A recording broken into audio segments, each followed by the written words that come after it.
Sakit itu ternyata bahaya tidak bahaya, gawat atau tidak gawat, aspek variabel yang menentukan banyak. Tidak cuma dari jenis penyakitnya, macam-macam ternyata.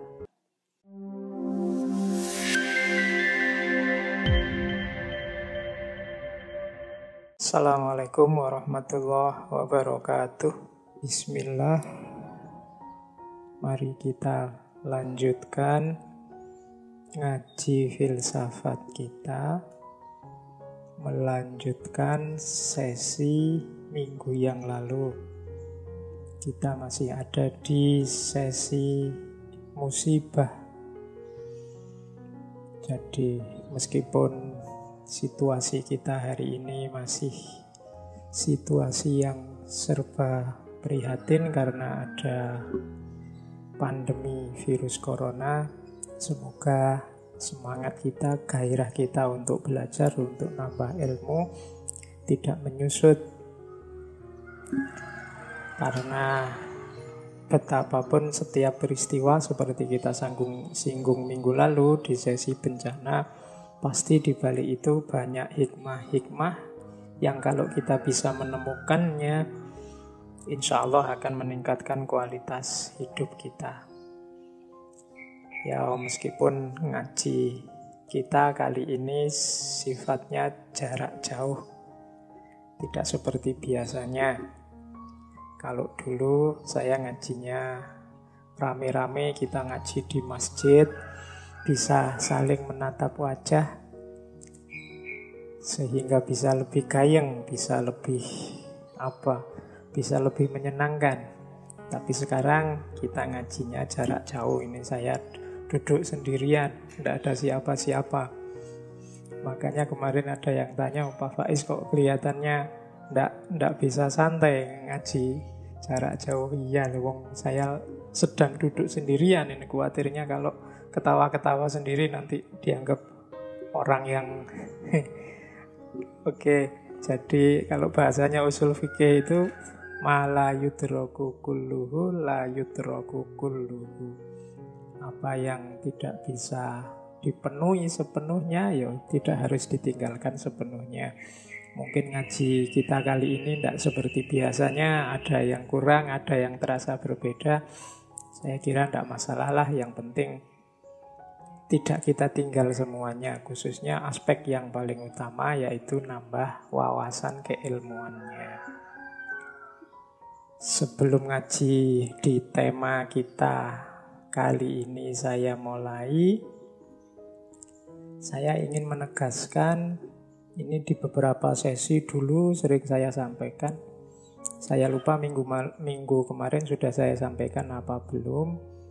Jadi memahami peristiwa-peristiwa yang kita alami dalam hidup ini, jangan lupa kita punya framework qada dan qadar. Qada dan qadar itu sering saya terjemahkan sebagai sunnatullah dan qudratullah. Qada itu kan ketetapan Allah sejak zaman azali untuk alam semesta. Sementara yang qadar ini ketetapan Allah sesuai keinginannya. Jadi peristiwa apapun yang kita hadapi itu jangan lupa ada unsur qada, ada unsur qadar. Di aspek qada ini, aspek sunnatullah. Kalau teman-teman yang di kampus mungkin menyebutnya hukum alam. Ada mode-mode, ada pola-pola di alam semesta ini. Ini yang dipelajari oleh para ilmuwan. Kalau kita di zaman corona ini keluar-keluar tidak pakai masker, ya kemungkinan kita bisa tertular virus corona. Itu sunnatullah. Kalau kita tidak pernah kena sinar matahari, ya kemungkinan nanti kita terganggu kesehatan kita. Itu sunnatullah. Ini harus kita pedomani juga. Jadi tidak boleh kita tabrak, ini juga ketetapan Allah. Tapi ada juga aspek qudratullah. Qudratullah itu ketika Allah dengan kodratnya, dengan kekuasaannya mengintervensi kehidupan kita. Mungkin kita ini tidak terlalu pinter, tapi karena kita rajin belajar, terus Allah mengintervensi. Harusnya kita nilainya jelek, tapi nilainya terus jadi bagus. Itu intervensi dari Allah. Meskipun secara kalkulasi rasional itu kita harusnya nilainya ya tetap jelek. Wong kita belajar serius juga tidak paham-paham. Tapi Allah masuk intervensi, itu namanya qudratullah. Dulu sering saya ilustrasikan dengan guyonan bagaimana ketika orang loncat dari lantai 30 hotel misalnya. Itu secara sunatullah dia pasti tewas. Dan kita pedoman yang sunatullah ini, makanya jangan jarak, jangan nekat loncat dari hotel lantai 30. Tapi mungkin ada momen yang kita kepepet, mungkin tidak sengaja atau mungkin karena apalah, terus kita tiba-tiba kepleset jatuh dari lantai 30. Itu satu-satunya harapan kita kan tinggal qudratullah. Ketika Allah intervensi menyelamatkan kita.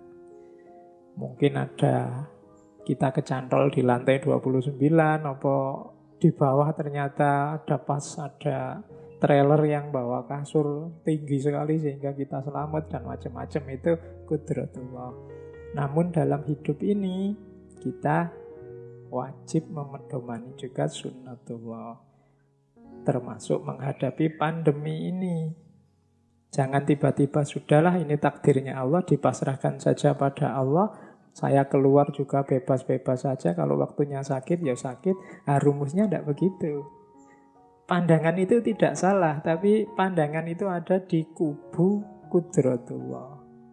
Ketika Allah yang mengintervensi, kita hidup harus juga mengimani qada, mengimani sunnatullah. Jadi tidak boleh sembrono. Kuliah, belajar, ya kan? Ingin dapat penghasilan, ya bekerja. Ini sunnatullah. Bahwa nanti pekerjaanku ini loh hanya seperti ini apa ya cukup. Yang penting kita kerja serius, nanti sambil berdoa sehingga Allah ridha, kemudian rizki kita mencukupi. Jadi rumusnya kita menghadapi semua peristiwa ini ya di sunnatullah dan juga qudratullah. Dua-duanya harus imbang. Sunnatullah saja mungkin membuat kita putus asa. Seperti kita sekarang kan kebingungan luar biasa ini mengatasi pandemi virus corona ini. Maka jangan lupa ada qudratullah. Kita masih bisa berdoa, kita masih bisa berharap pada kemurahan Allah. Jadi sebaliknya, kalau kita qudratullah saja, ini membuat kita sembrono, membuat kita tidak hati-hati, membuat kita tidak serius hidup. Semuanya dipasrahkan pada Allah. Jadi bukan salah, tapi tidak pas dosisnya. Kita butuh dosis yang mengandung qada juga mengandung qadar. Kita harus memedomani sunnatullah, meskipun jangan lupa ada qudratullah. Jangan putus asa. Oke, langsung saja ya. Ini pengantar, sebenarnya teori tadi sering saya sampaikan, cuma siapa tahu lupa. Karena kadang-kadang masih saya lihat di banyak kesempatan ada yang berpandangan sudahlah pasrahkan saja semuanya pada Allah. Ada yang begitu. Ada yang begitu ngototnya dengan program-program, dengan konsep-konsepnya, seolah-olah kalau tanpa itu persoalan tidak selesai. Jadi kita sering tidak imbang, kita sering lupa bahwa ya ada sunnatullah tapi juga ada qudratullah.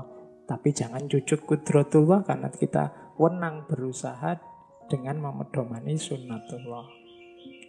Oke, masuk ke tema kita kali ini, yaitu tentang sakit. Memaknai sakit. Minggu lalu kita membaca bencana. Ini mirip kelanjutannya minggu lalu. Minggu lalu kita dapat bencana, sekarang kita ngomong korbannya. Ini korbannya orang-orang yang sakit kena bencana. Bismillah ya, kita mulai. Apa itu sakit? Kemudian seperti minggu lalu lah kita jelajahi perspektif-perspektif tentang sakit. Kemudian hikmah-hikmahnya sakit. termasuk sedikit nanti masuk ke ranah agama. Jadi kita awali sekarang dari apa sih sakit itu.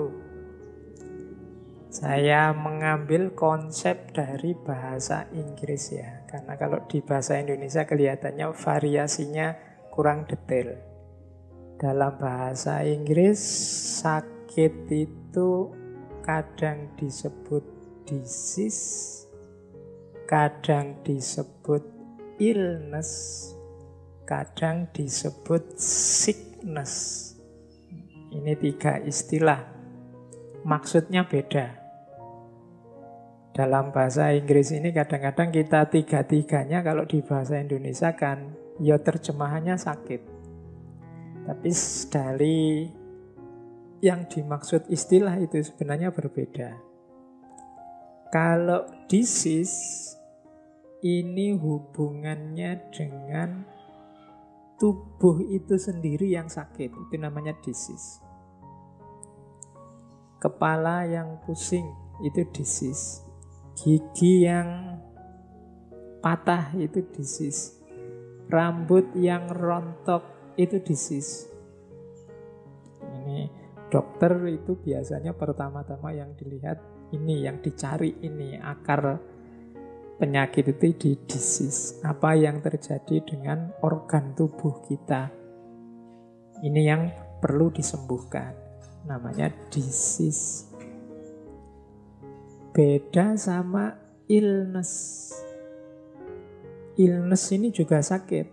Tapi yang dilihat bukan apa yang terjadi dengan tubuh kita, tapi yang dilihat apa yang kita rasakan.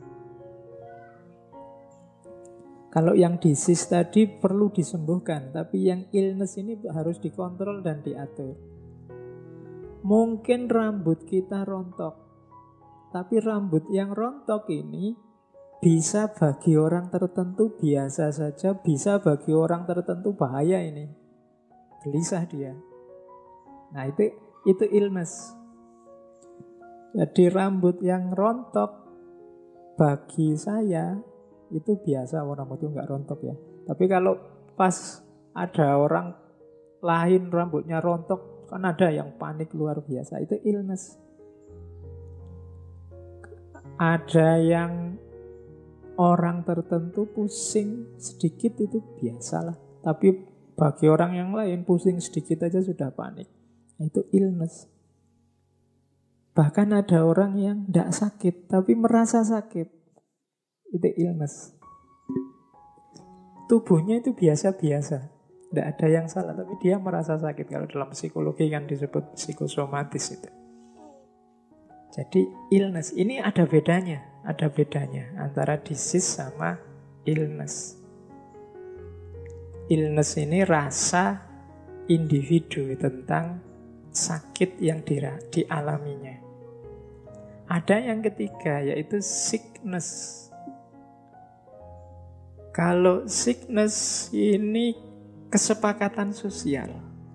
Jadi konsep-konsep dalam kehidupan kita, dalam budaya masyarakat kita, apa yang disebut sakit, apa yang disebut tidak sakit. Nah, ini namanya sickness. Jadi kalau yang disease itu organ tubuhnya yang memang secara faktual dia sakit, misalnya kukunya copot, kulitnya mengelupas, itu disease. Kalau illness itu yang dirasakan. Kalau sickness ini yang kesepakatan sosial budaya terhadap kondisi sakit. Kan ada masyarakat itu mungkin dulu zaman pengetahuan belum berkembang, mengalami apa, kata masyarakatnya, sudahlah, itu bukan sakit kok, itu diganggu jin mana. Itu konsep sosial budaya. Jadi kesepakatan. Kalau teman-teman mengikuti dulu waktu kita belajar sesinya Michel Foucault, dia bahkan punya teori ya waras tidak waras. Di tengah masyarakat itu juga kesepakatan. Mana yang disepakati sebagai waras, mana yang disepakati sebagai tidak waras. Normal dan tidak normal itu juga kesepakatan. Jadi sakit itu ternyata ada 3 kategori. Itu disease, apa illness, apa sickness. Mungkin disease-nya tidak kelihatan, illness-nya juga kita merasa biasa saja. Tapi masyarakat menyebut itu sakit. Itu namanya sickness. Jadi 3 ini nanti beda di tengah masyarakat. Sickness itu misalnya apa ya? Masyarakat menyepakati perilaku tertentu sebagai sakit. Padahal kita sendiri nyaman-nyaman saja, enak-enak saja. Nah itu bedanya illness sama sickness. Mungkin juga disease-nya tidak kelihatan. Yang rusak apa tuh tidak tahu. Nah itu berarti ada beda antara disease, illness sama sickness. Terus, dokter dengan ilmunya itu kadang-kadang juga levelnya bisa dia melihat disease, atau melihat illness, atau melihat sickness. Melihat disease itu konsentrasi secara kuantitatif, melihat apa organ tubuh kita atau mekanisme fungsi tubuh kita yang dianggap nyeleweng sesuai teori yang mereka pahami. Atau illness ini melacak apa yang kita rasakan. Atau sickness, jadi disimpulkan sesuai konsep-konsep yang berkembang di masyarakat, bahwa oh ini sakit, ini tidak sakit, ini normal, ini tidak normal. Dari perspektif teorinya, nanti orang yang hanya melihat disease, pokoknya sakit itu ya dilihat dari gejala yang ada di tubuh. Penyelewengan apa yang ada di fisik kita. Kalau cara berpikir seperti ini namanya naturalisme. Ada yang kedua instrumentalisme. Instrumentalisme ini hanya melihat illness-nya, melihat rasa sakit yang dirasakan seseorang. Karena kadang-kadang seperti saya jelaskan tadi, ada orang ini harusnya sakit tapi tidak dianggap sakit, tidak dirasakan. Nah, itu yang semacam ini, yang melihat aspek ini namanya instrumentalisme. Ya contoh mudahnya, kalau teman-teman ada yang punya pacar ya, kadang-kadang kalau guyon sama pacar itu kan dipukul lah, dicubit lah, dijambak lah. Secara disease, naturalisme, dicubit itu ya sakit, dijambak itu ya rambutmu rontok ya sakit, dipukul-pukul ya sakit, ya nyeri. Tapi tidak kita rasakan. Kita kelola, kita sikapi sakit itu harusnya sebagai sakit, tapi kan terus kita kelola sebagai menyenangkan. Jadi ada ternyata yang secara disease harusnya sakit, secara illness tidak. Ada orang yang bahkan mungkin sakit berat, tapi daya pasrahnya, sikap mentalnya yang luar biasa, sakit yang seberat itu ternyata tidak dia rasakan berat. Itu kan secara illness dia canggih mengelola rasa sakitnya. Meskipun secara disease kalau dilihat yang terjadi ternyata ya harusnya dia sudah parah. Nah, itu bedanya naturalisme sama instrumentalisme. Ada yang ketiga, konstruktivisme. Kalau konstruktivisme ini melihat sakit itu ya sesuai yang disepakati. Misalnya dulu di awal-awal ciri-cirinya orang corona itu bla bla bla bla bla. Terus waktunya berkembang, ada gejala yang lain atau ada pengurangan gejala. Ternyata mengalami ini saja juga kemungkinan corona. Ini kan aspek sickness-nya, mana yang disepakati.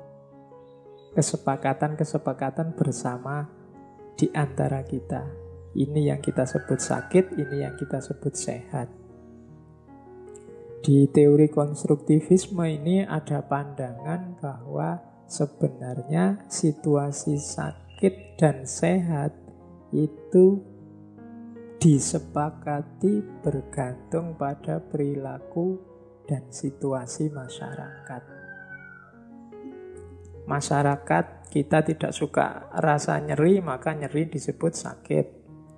Mungkin masyarakat tidak suka melihat orang gemuk, tidak suka lihat orang mabuk, maka kegemukan atau orang yang suka minum disebut penyakit. Padahal mungkin di negara yang lain orang minum itu dianggap biasa agar asal tidak berlebihan.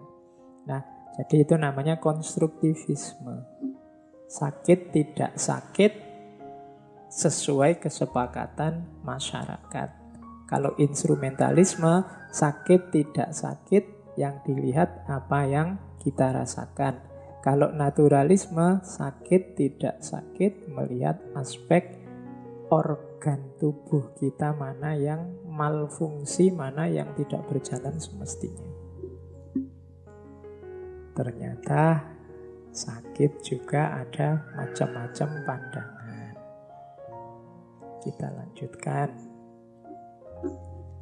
Insya Allah teman-teman yang saat ini mendengarkan ngaji, kalau saya boleh menebak, pasti semuanya pernah mengalami rasa sakit, pernah mengalami sakit. Bahkan Kanjeng Nabi pun juga pernah mengalami sakit. Tidak masalah, sakit itu manusiawi, bukan aib. Sakit itu jadi aib ketika ada kesepakatan masyarakat yang keliru, mungkin di level konstruktivisme tadi. Jadi sakit itu nanti kita baca sampai belakang ya, sejauh mana bahwa sakit itu kita selama ini menganggapnya musibah, tapi siapa tahu itu anugerah. Nanti di belakang ada konsep itu. Saya lanjutkan dulu ya untuk melihat sakit ini. Kita jelajahi dulu karena insya Allah semuanya pernah sakit. Sekarang kita baca fenomena sakit dalam diri kita. Yang pertama ada aspek internalnya rasa sakit. Ini yang mempengaruhi sakit, tapi ada dalam diri kita. Sakit itu ternyata bahaya tidak bahaya, gawat atau tidak gawat, aspek variabel yang menentukan banyak. Tidak cuma dari jenis penyakitnya, macam-macam ternyata. Kita lihat variabel internalnya rasa sakit. Yang pertama jelas sifat penyakitnya. Ada yang akut, ada yang kronis, ada yang menular, ada yang bawaan, ada yang turunan, ada yang primer, ada yang sekunder, ada yang sudah terminal, macam-macam. Ini kalau teman-teman ingin tahu satu-satu apa saja yang dimaksud, ya belajar ilmu kesehatan. Apa bedanya akut sama kronis? Cirinya apa sih penyakit bawaan itu? Menular atau tidak? Ini turunan apa dapat dari pengalaman sehari-hari? Ataukah ini penyakit primernya apa sekunder? Pusing saya ini memang sakit kepala pusing atau karena penyakit yang lain? Atau sudah terminal apa belum ya sakit saya ini? Nah, itu menentukan sakit. Jadi yang jelas variabel internal penyakit yang pertama ya sifatnya penyakit itu sendiri. Yang penting itu. Yang kedua, jangan lupa persepsi kita terhadap rasa sakit. Ini juga menentukan gawat tidaknya penyakit. Ada yang panik, ada yang serius, ada yang cuek, ada juga yang menikmati. Macam-macam loh. Ya kan? Kadang-kadang teman-teman, apa ada Pak sakit itu menikmati? Loh ada yang mengambil keuntungan dari sakit. Alhamdulillah Pak, badan saya panas. Waktunya presentasi saya sejak kemarin deg-degan mau presentasi. Pagi-pagi badan saya panas. Wah, alhamdulillah ini bisa izin ke dosen ini bahwa saya sakit. Loh itu menikmati. Ada juga orang yang sakit cuek, tidak dirasakan. Ini bahaya. Ada yang panik. Padahal cuma perutnya mules sedikit, paniknya luar biasa. Ada yang seperti itu. Hari ini banyak orang yang karena akrab dengan akrab dengan gadgetnya, dengan laptopnya, dengan internetnya. Kita kan selama ini mengandalkan Google mencari informasi macam-macam. Kadang-kadang Google ini juga nambah panik kita. Misalnya, kok saya sakit kepala, rasanya kok di bagian belakang kepala. Kan terus teman-teman nanti ke dokter mahal, saya cari dulu aja gejalanya lewat Google. Terus kita buka Google. Kita cari penyakit apa sih yang cirinya sakit kepala di bagian belakang. Wah, kita lihat terus Google isinya horor semua. Itu bisa stroke, bisa kanker otak, bisa kita tambah panik. Padahal itu mungkin ya sakit kepala biasa, mungkin kepala kita kurang oksigen atau apa. Tapi gara-gara Google ini terus kita jadi panik. Kita mendokteri diri kita sendiri sehingga kita panik. Nah, ini juga penting ternyata persepsi kita terhadap gejala. Jadi sifat penyakit ya penting. Kita ini janjane ngalami penyakit apa toh. Kemudian yang kedua, persepsi kita. Lah terus kalau sudah tahu ngalami itu tanggapanmu apa? Dan yang ketiga, ya persepsi nanti ditentukan oleh karakter kita sendiri. Ada orang yang memang mudah panik, ada orang yang santai, ada orang yang serius, ada orang yang mungkin tidak terlalu peduli dengan apa yang dia rasakan. Itu karakter. Ini nanti menentukan persepsi. Jadi sakit yang kita rasakan selain nanti ditentukan oleh penyakit ini sendiri, juga ditentukan oleh persepsi kita. Kemarin mungkin teman-teman sempat dengar atau sempat baca berseliweran cerita saat pandemi corona ini terjadi, terus banyak orang dalam tanda petik seolah-olah panik. Terus ada cerita tentang seorang wali Allah yang ketemu dengan makhluk yang namanya wabah ini. Jadi cerita ini ada memang di salah satu kitab. Seorang wali yang bertemu wabah yang mau masuk kota Damaskus. Jadi wabah ini papasan dengan si wali ini, terus ditanya oleh wali ini, engkau mau kemana? Aku mau ke Damaskus. Sudah saatnya ditakdir Damaskus akan mengalami wabah.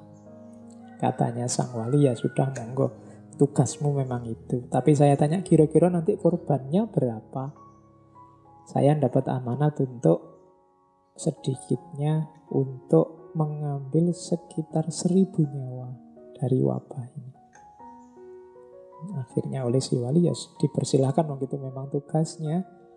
Masuklah wabah itu ke kota Damaskus. Terjadi wabah selama kurang lebih 2 tahun. Setelah 2 tahun si wabah ini pulang kembali. Ya kok yang dilalah ketemu lagi sama waliullah ini. Ditanya lagi, sudah selesai wabahnya 2 tahun yang lalu? Sudah, ini saya mau pulang. Jadi mengambil 1.000 orang? Ya, jadi saya ambil 1.000 orang. Tapi ternyata yang meninggal 50.000 orang. Loh, kok bisa? Kamu kan cuma bertugas mengambil 1.000 nyawa. Iya, saya ngambilnya 1.000 sebenarnya, cuma yang 49.000 ini panik. Yang 49.000 ini bingung karepe dhewe, terus jadi sakit, jadi meninggal. Akhirnya ya 50.000. Ini cerita ini kita dengar kemarin ya. Banyak yang menceritakan versi ini. Itu maksudnya apa? Ternyata penyakit itu tidak hanya ditentukan oleh jenis penyakitnya. Sikap kita juga menentukan. Karakter kita terhadap penyakit juga menentukan. Makanya tetap sakit apapun yang kita miliki, cara berpikirnya harus tetap optimis. Itu saya bawa quotes dari Hippocrates yang dikenal dengan filosof Yunani yang concern dengan ranah kesehatan. Kapan-kapan kita gali ya gagasan-gagasan beliau. It's far more important to know what person the disease has than what disease the person has. Katanya Hippocrates, lebih penting untuk tahu what person the disease has. Orang seperti apa yang ditimpa oleh penyakit, dibandingkan tahu penyakit apa yang menimpa seseorang. Ini seperti penjelasan tadi sebelumnya, karakter seseorang, sikap seseorang, watak seseorang terhadap penyakitnya itu menentukan juga lebih menentukan dibandingkan penyakit apa yang menimpanya. Ini teorinya Hippocrates. Saya ada 1-2 teman yang menurut saya beliau ini sakit. Banyak orang yang menyarankan dia, Pak, mbok check up, mbok dicek, dan macam-macam itu. Tapi beliau ini punya pandangan bahwa saya takut mau ngecek-ngecek ini. Nanti kalau ketahuan bahwa darah saya tinggi, apa kolesterol saya tinggi, nanti saya drop. Jadi beliau ini takut kalau dia tahu bahwa ternyata dia memang banyak penyakit, terus malah drop, malah tidak bisa aktif, malah mikir penyakit. Akhirnya dia malah takut itu. Ya, ini mungkin ada salahnya di level tertentu juga. Ya ada benarnya, jangan-jangan memang begitu. Sekarang berpikirnya masih positif, pokoknya aku sehat, terus masih bisa beraktivitas. Tapi siapa tahu nanti kalau ternyata setelah dicek malah tahu jadi penyakit, malah kepikiran, malah jadi negatif. Mungkin begitu kan, beliau yang lebih ngerti tentang kondisi mental beliau sendiri. Ya ada juga bahayanya.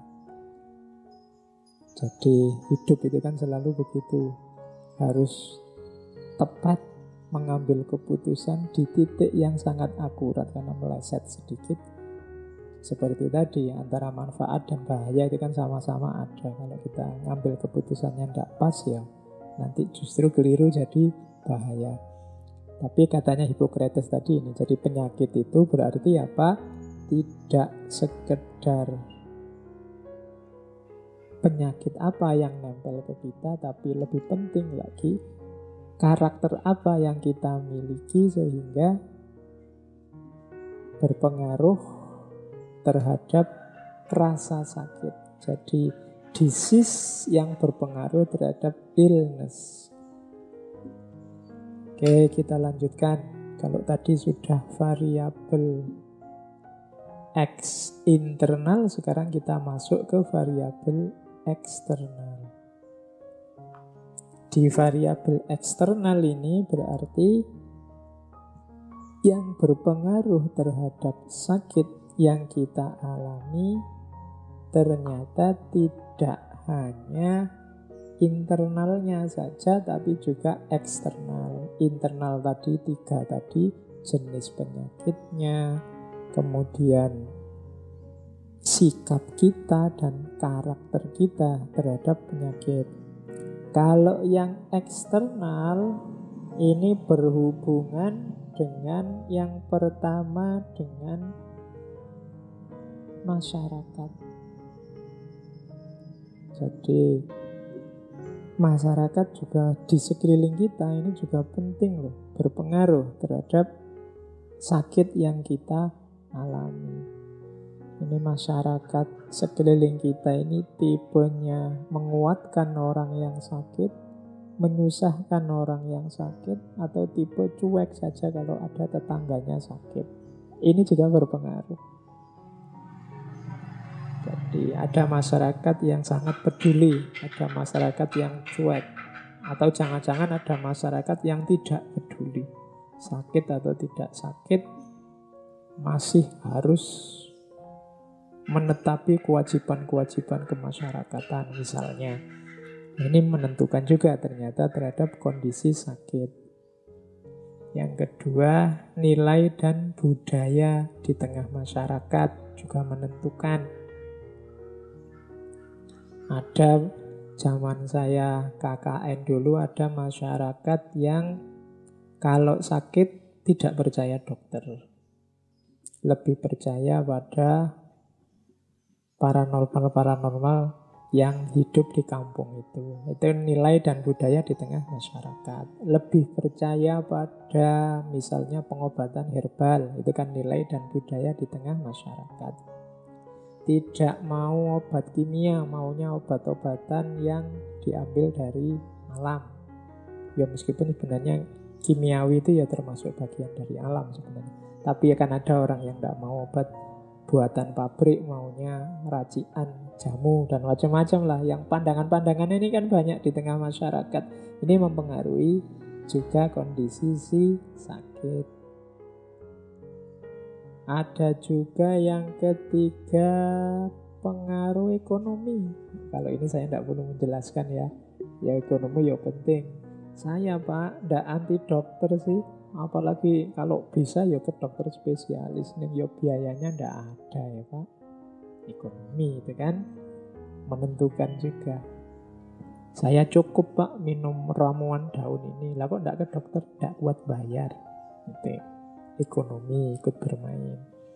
Ada sakit yang muncul karena ekonomi, mungkin karena pepetan ekonomi, terus yang dikonsumsi tiap hari jadinya tidak berkualitas sehingga mudah sakit. Ada pengobatan juga yang terpengaruh oleh ekonomi, kuatnya bayar yang mana, bisanya berobat kemana, itu juga ekonomi. Jadi ini tidak perlu saya jelaskan. Berpengaruh juga layanan kesehatan. Uang ada sih, kemudian mau berobat ke dokter, tapi rumah sakitnya jauh, kebetulan rumahnya di daerah-daerah pelosok yang tidak terjangkau. Itu juga berpengaruh. Ini variabel-variabel eksternalnya sakit. Mungkin di aspek-aspek eksternal ini ya, kalau ada masalah kita harus bareng-bareng mencari solusinya, khususnya mereka yang punya kuasa, para pemimpin, pemerintah itu yang punya kewajiban mencari solusi kalau di ranah eksternal ini ada masalah. Masyarakat, nilai dan budaya, ekonomi, dan juga layanan kesehatan. Jadi teman-teman, sakit itu bisa disease, illness, sickness. Kita pahami secara naturalisme, instrumentalisme, konstruktivisme. Jangan lupa juga ada variabel eksternal, internal yang mempengaruhi rasa sakit. Oke, kita lanjutkan. Kita masuk ke dalam sekarang, dalam diri kita, diri orang-orang yang sakit. Mari kita pahami emosinya orang sakit. Ini kita pernah sakit, teman kita juga pernah sakit, mungkin di antara keluarga kita juga pernah sakit sehingga terpaksa kita mendampingi atau ngopeni orang sakit. Ada baiknya kita pahami respon-respon emosinya biar kita saat melayani mereka lebih bisa memahami. Yang pertama, orang sakit itu biasanya ada unsur fear, takut. Jadi, dan ada juga unsur anxiety. Anxiety itu cemas. Ini ada beda ya antara fear dan anxiety. Fear itu takut, anxiety itu cemas. Takut itu terhadap sesuatu yang nyata di depan kita. Itu takut. Kalau anxiety, cemas itu terhadap sesuatu yang mungkin terjadi di masa depan. Makanya ada penyakit yang namanya gejala kecemasan. Gejala kecemasan ini semacam psikosomatis. Orang-orang yang cemas. Sakit cemas ini mungkin orang yang misalnya ya kita habis layat, ada tetangga kita meninggal karena misalnya serangan jantung atau kena stroke. Nah itu kalau kita terpengaruh oleh tetangga kita yang meninggal itu, kadang-kadang memunculkan kecemasan. Mungkin nanti waktu pulang, dada kita berdebar-debar sedikit saja, kita sudah panik. Wah ini jangan-jangan kena jantung ini. Kepala kita pusing sedikit saja kita, wah jangan-jangan ini stroke ini. Itu kalau ke dokter dicek tidak ada apa-apa sebenarnya. Tapi kita merasa kayak orang kena serangan jantung. Nah itu kalau di kajian kedokteran termasuk psikosomatis sering disebut anxiety disorder. Jadi gangguan kecemasan. Bisa jadi penyakit. Meskipun awalnya hanya cemas. Kadang-kadang ini tidak cuma karena tetangga meninggal, karena kita rajin baca-baca tentang kesehatan, ada apa sedikit di tubuh kita, kita takut. Kaki kita kesemutan sedikit saja, waduh, ini jangan-jangan gejala stroke ini kok kesemutan. Kemudian apalah dan seterusnya, itu namanya anxiety. Cemas tentang apa yang terjadi, yang akan datang. Kalau kita punya tetangga, punya teman sedang sakit, jangan ditakut-takuti biar dia tidak cemas. Jadi fear itu kalau sakit tentang sesuatu yang nyata, spesifik. Mas, nanti sampean diinjeksi, rasanya agak sakit sedikit ya, karena itu kan jarum ditusukkan. Terus waduh, takut saya dok, itu takut. Jelas yang ditakuti apa, tentang apa. Kalau anxiety tadi tidak jelas. Biasanya terjadi jangan-jangan nanti ini, jangan-jangan nanti itu. Itu kan tidak jelas. Kalau takut jarum tadi kan jelas. Itu bedanya fear sama anxiety. Aku kok muntah terus ya? Aku takut nanti dehidrasi ini. Itu fear. Kalau anxiety itu seperti tadi, tidak jelas. Itu tadi mau takut apa? Cemas yang tidak ada alasannya. Itu anxiety. Orang sakit itu pasti ada fear, ada anxiety. Kita yang mendampingi, yang harus membesarkan hatinya, menenangkannya kalau memang sedang fear atau anxiety. Kemudian yang ketiga, orang sakit ya karena banyak keterbatasan, kelemahan, biasanya over dependence. Kalau dependent pasti ya tergantung sama orang lain, makan minta disuap. Kadang ke kamar mandi harus dituntun, ditemani, itu dependent. Ada kalanya sampai ke over dependent. Over dependent itu ketergantungan. Ya bahasa lugasnya jadi manja. Jadi apa-apa pingin dilayani, mentang-mentang sedang sakit. Nah ini dimaklumi karena itu respon emosinya orang sakit. Kita yang harus mengelola. Kadang-kadang memang ingin dimanja, ya kita layani secukupnya. Jangan sampai nanti ketergantungannya jadi akut, jadi menyusahkan setelah dia nanti sembuh. Tapi selama dia sakit, ya memang harus dilayani. Pokoknya kita yang sedang mendampingi saudara-saudara kita yang sedang sakit, ya memang dituntut kesabaran. Kadang-kadang juga ketegasan biar tidak over dependence. Serba ketergantungan. Kayak kita zaman sakit kecil dulu, kadang-kadang kan kita ngerti kalau kita sakit itu apa-apa yang kita minta dituruti sama orang tua. Sehingga waktu sakit biasanya kita manjanya luar biasa. Kita minta semua yang waktu sehat kita inginkan dan kemungkinan tidak dituruti. Kita mintanya waktu sakit. Atau jangan-jangan kita pura-pura sakit biar dituruti kalau minta sesuatu. Nah itu harus hati-hati dengan respon emosi. Orang tua pasti ngerti lah cara membaca kita, bagaimana merespon kemanjaan kita waktu sakit. Itu over dependence. Ada juga respon emosinya orang sakit, yaitu marah dan hostility. Hostile itu benci. Orang sakit itu biasanya marah-marah karena dia merasa sedang lemah, merasa tak berdaya, merasa ada masalah. Itu kadang-kadang ekspresi keluarnya marah. Nyambung sama bawahnya itu rewel. Nah ya, saya tidak tahu bahasa Inggris rewel itu apa, ya tak tulis rewel aja di situ. Marah dan rewel. Habis minta apa diberi, terus ndak mau, ganti minta yang lain lagi, itu rewel. Ya kita maklumi karena memang situasinya sedang sakit beliau.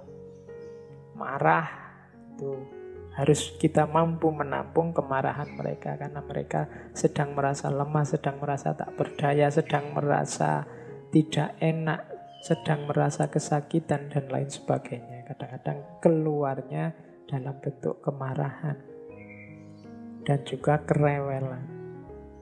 Ada yang regresi. Regresi ini menarik diri. Apa menarik diri itu? Jadi tidak pede,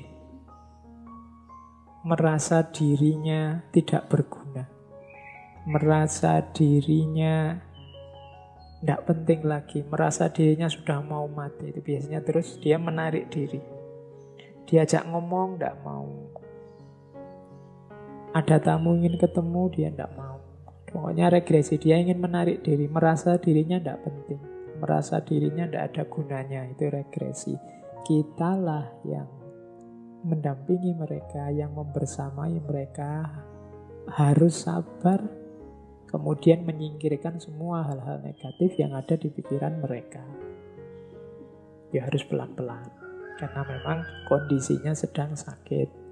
Jadi ini, slide ini menurut saya penting untuk kita yang sedang sakit memahami diri maupun teman-teman yang kebetulan punya keluarga, punya tetangga, punya teman sedang sakit dan kita punya sedikit atau banyak tanggung jawab, kewajiban untuk melayani mereka. Bagi yang sedang sakit, mungkin jadi bahan refleksi bahwa dalam dirimu yang sakit kadang-kadang muncul emosi, ketakutan, muncul kecemasan, muncul kemanjaan, kerewelan, kemarahan. Ayo dimaklumi, syukur-syukur bisa diatasi sehingga tidak sangat menyusahkan orang yang melayani kita. Jadi ini pentingnya kita memahami emosi-emosi orang yang sedang sakit. Yang terakhir, kalau yang terakhir ini positif, harapan. Ada orang sakit itu yang memang cara berpikirnya positif. Dia penuh harapan, insya Allah nanti sembuh. Kalau sudah sembuh, nanti bisa kembali seperti sedia kala. Tidak lama lagi pasti sembuh, pasti ada obatnya. Ini harapan. Kalau orang yang si sakit ini sudah mampu mengembangkan cara berpikir positif, penuh harapan, kita yang mendampingi tinggal membantu, menguatkan, menghidupkan terus agar harapan ini tetap ada. Jadi inilah situasi emosional orang yang sedang sakit. Oke, seperti saya bilang tadi ya, sakit itu bukan aib.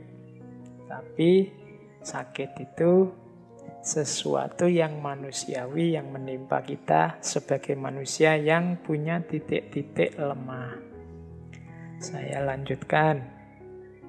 Ada teori tentang proses adaptasi orang-orang yang mengalami musibah seperti sakit ini.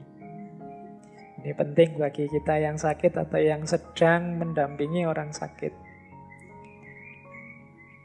Serangan pertama, waktu kita dapat penyakit atau seseorang terkena penyakit, itu biasanya disikapi dengan denial. Denial itu penyangkalan. Ndak mungkin. Aku ini ndak sakit. Ndak mungkin sakit itu. Ndak mungkin sakit ini. Itu denial. Bukan aku.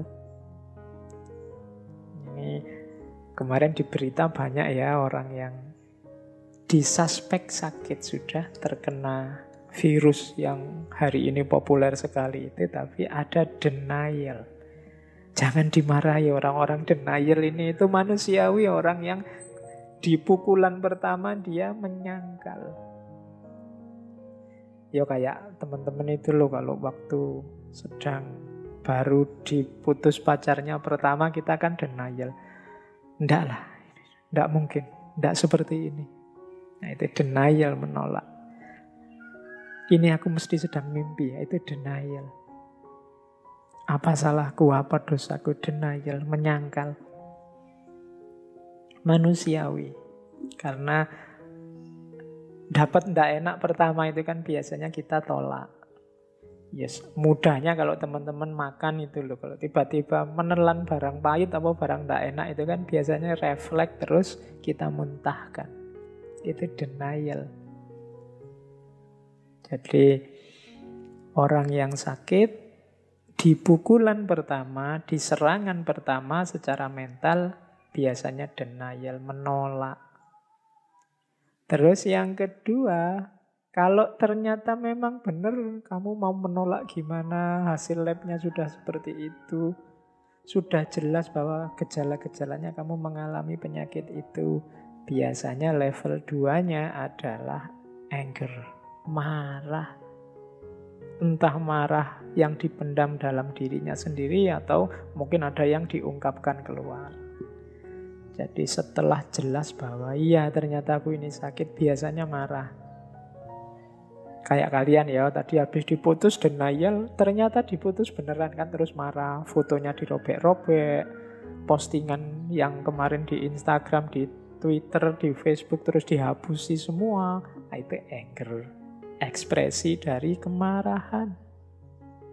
Ketika ternyata memang aku sedang sakit, ternyata aku memang ditolak, itu marah setelah menolak. Oke, setelah marah, ya marah kan ada durasinya, marah terus-terusan ya capek. Biasanya terus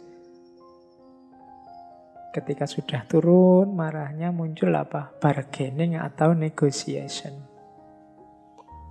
Bargaining itu begini, negotiation.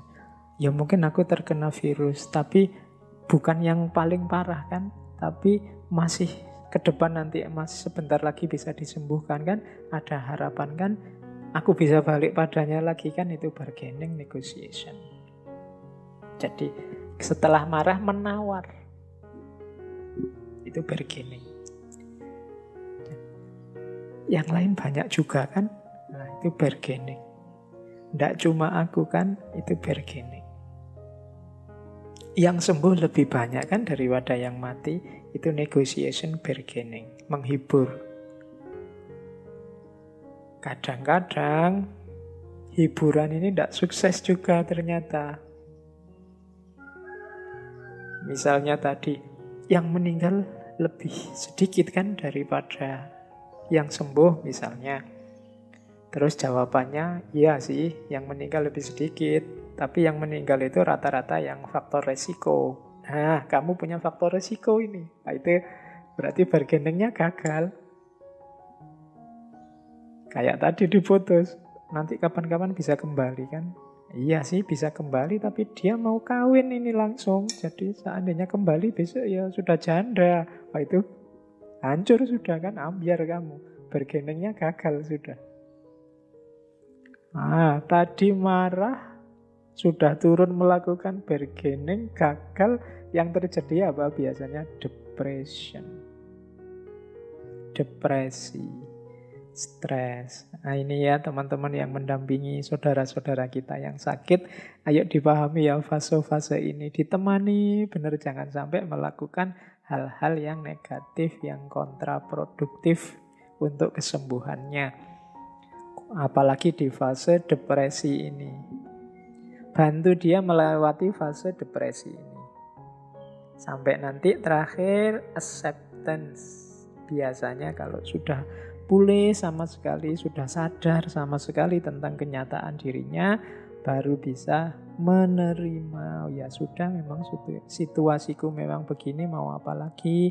Pasrahkan saja semuanya pada Allah dan seterusnya. Ini namanya acceptance sudah. Menerima apa yang harus diterima, memang kenyataannya sedang sakit. Jadi ini penting untuk yang sedang sakit memahami dirinya atau yang melayani, mendampingi saudara-saudara kita yang sakit.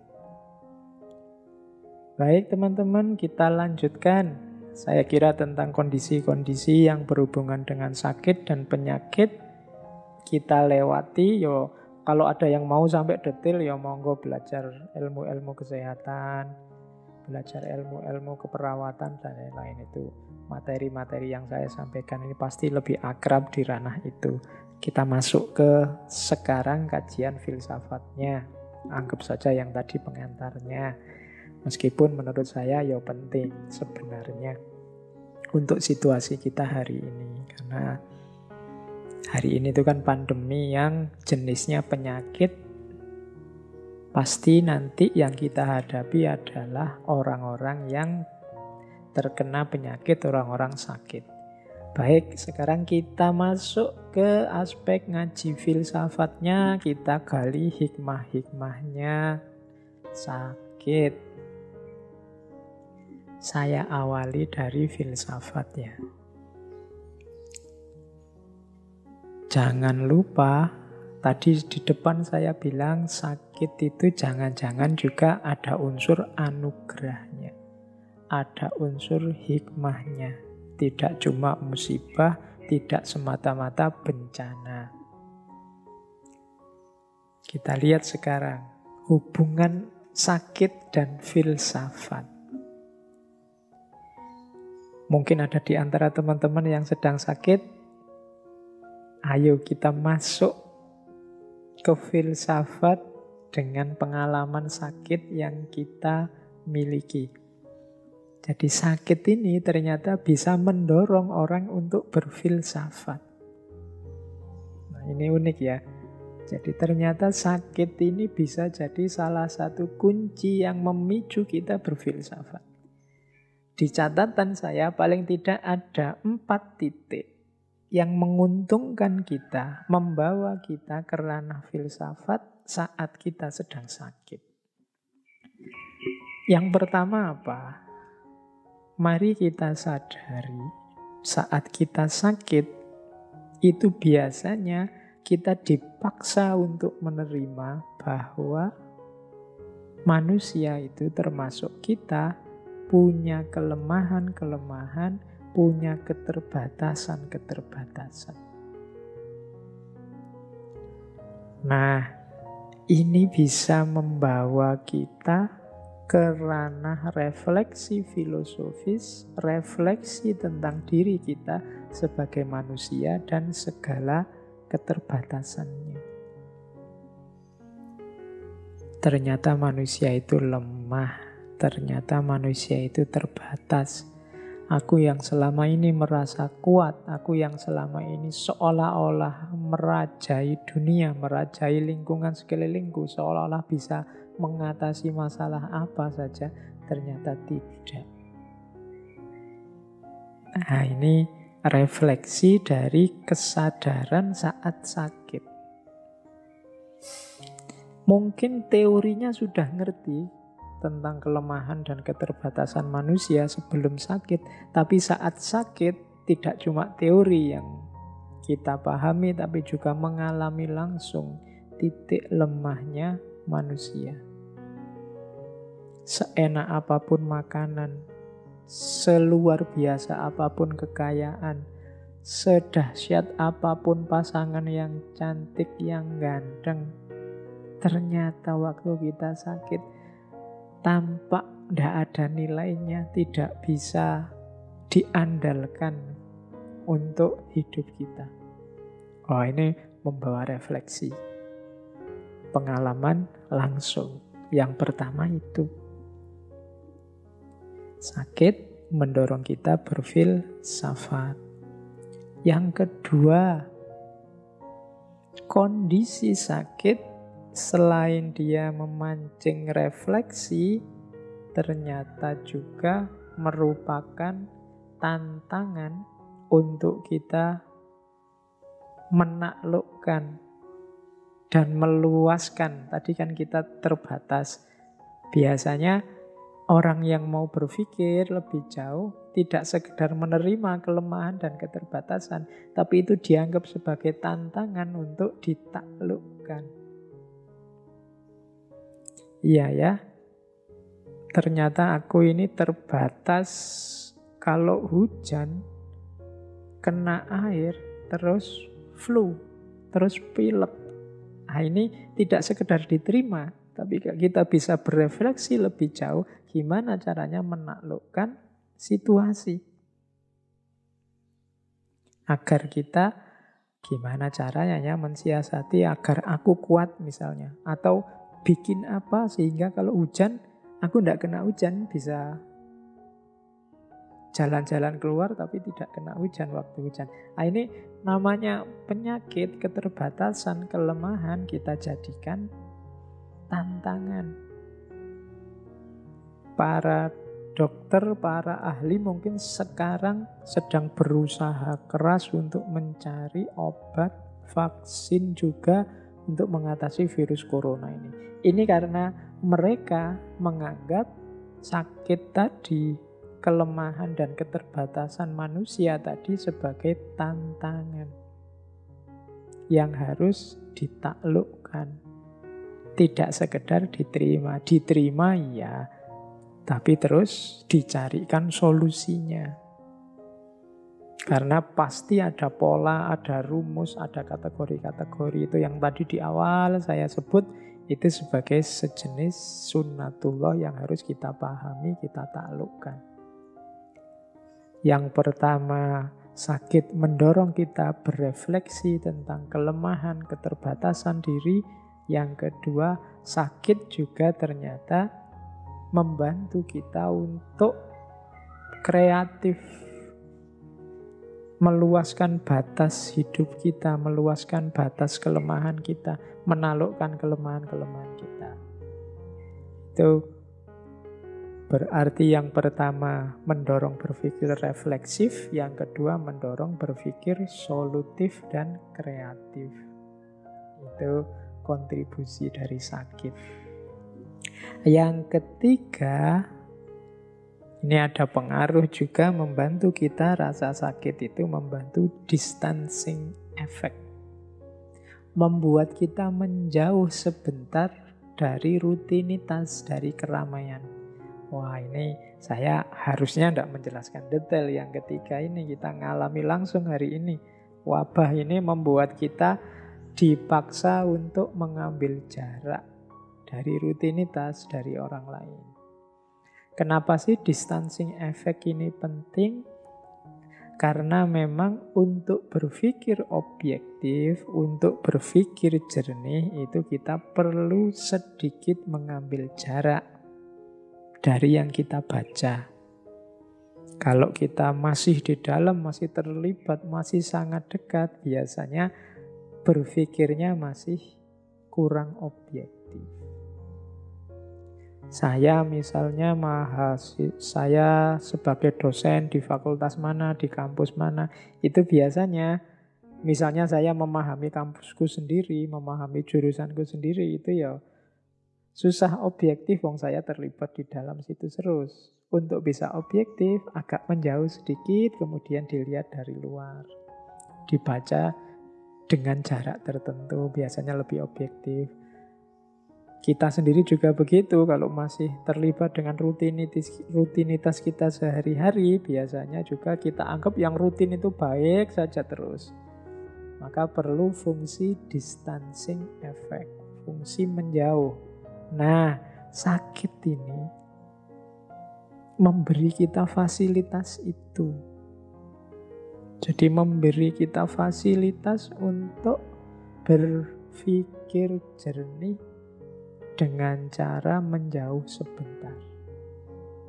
Jadi yang pertama, sakit itu membuat kita berpikir reflektif. Yang kedua, membuat kita berpikir kreatif. Yang ketiga, membuat kita berpikir objektif. Yang keempat, ini teori bagaimana sakit mendukung berfilsafat. Sakit ini memancing pertanyaan Biasanya kalau sedang sakit, kita kan banyak waktu longgar. Kita memikirkan diri kita, lingkungan sekeliling kita, kehidupan kita, dan macam-macam. Saat sakit, mungkin kita bertanya, mengapa sih aku ini hidup? Mengapa sampai detik ini Allah mengizinkanku masih hidup? Terus bagaimana besok aku menjalani hidupku? Nah, ini pertanyaan-pertanyaan seperti ini itu biasanya muncul kalau kita sedang jauh dari keramaian. Biasanya muncul saat kita muhasabah. Dan sakit memberi fasilitas itu. Semua orang mesti menyuruh kita istirahat saja kalau sedang sakit. Tidak usah capek-capek. Semuanya dilayani, dikerjakan orang lain. Ini membuat kita kemudian banyak waktu untuk berpikir. Termasuk memikirkan kehidupan ini. Membuat kita berpikir, mengapa kok aku masih hidup? Apa yang sudah aku lakukan selama ini? Bagaimana selanjutnya aku hidup? Sudah pas apa belum sih hidupku selama ini dengan ideal-ideal yang aku yakini dan seterusnya. Nah, ini sumbangan dari sakit. Maka di teori tentang hubungan sakit dan filsafat ternyata ada 4 kontribusi dari situasi sakit terhadap aktivitas berfilsafat kita. Yang pertama, sakit membuat kita berpikir reflektif. Yang kedua, sakit membuat kita berpikir kreatif, produktif. Yang ketiga, sakit membuat kita berpikir objektif. Dan yang keempat, sakit membuat kita berpikir kritis. Kita mengkritisi hidup kita selama ini. Jadi ternyata ada hubungan antara sakit dan filsafat. Ya meskipun begitu, kalau begitu saya milih sakit saja Pak daripada sehat. Nah itu yang namanya tidak bijaksana. Ya tetap kita milih sehat. Ini yang saya sebut bantuannya sakit terhadap filsafat. Itu kan 4-4-nya ya bisa kita lakukan saat sehat. Meskipun kadang-kadang karena kita terlena harus diingatkan dengan sakit. Oke, kita lanjutkan. Kita cari hikmah-hikmahnya filsafat. Sekarang kita geser ke ranah agama. Kita cari hikmah-hikmah dari peristiwa sakit ini yang berhubungan dari agama. Ada banyak cerita, ada banyak kisah tentang orang-orang agung, orang-orang mulia yang merespon rasa sakit ini secara sangat religius, sangat spiritual. Di banyak sesi ketika saya ngomong tokoh-tokoh, beberapa di antaranya saya selipkan. Mungkin teman-teman masih ingat dulu waktu sesinya Robi'ah Al-Adawiyah. Itu beliau ini menganggap ketika mengalami rasa sakit, sakit ini ditafsirkan, dimaknai oleh Robi'ah sebagai bukti cintanya Tuhan kepadanya. Jadi suatu ketika Robi'ah ini jalan, kemudian tersandung, terus tersungkur jatuh. Kakinya berdarah, dahinya berdarah. Tapi begitu jatuh, bangun, kemudian dia tersenyum dan bersyukur luar biasa kepada Allah. Nah, ada orang yang melihat peristiwa itu kemudian datang pada beliau. Loh, sampean ini gimana? Sampean ini kan sakit, tersandung, jatuh, berdarah-darah. Kok malah alhamdulillah kemudian tersenyum? Jawabannya Robi'ah, iya. Ini adalah dari kekasihku.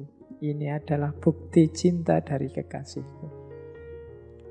Itu penjelasannya dianalogikan dengan teman-teman tadi saya jelaskan ya. Kadang-kadang teman-teman yang punya pasangan, apa pacaran, apa mungkin sama suami atau istrinya, itu kadang-kadang kan ada situasi ketika sedikit memukul, sedikit mencubit, sedikit menjewer. Loh itu kalau dibaca objektif ya jiwitan, cubitan itu ya sakit.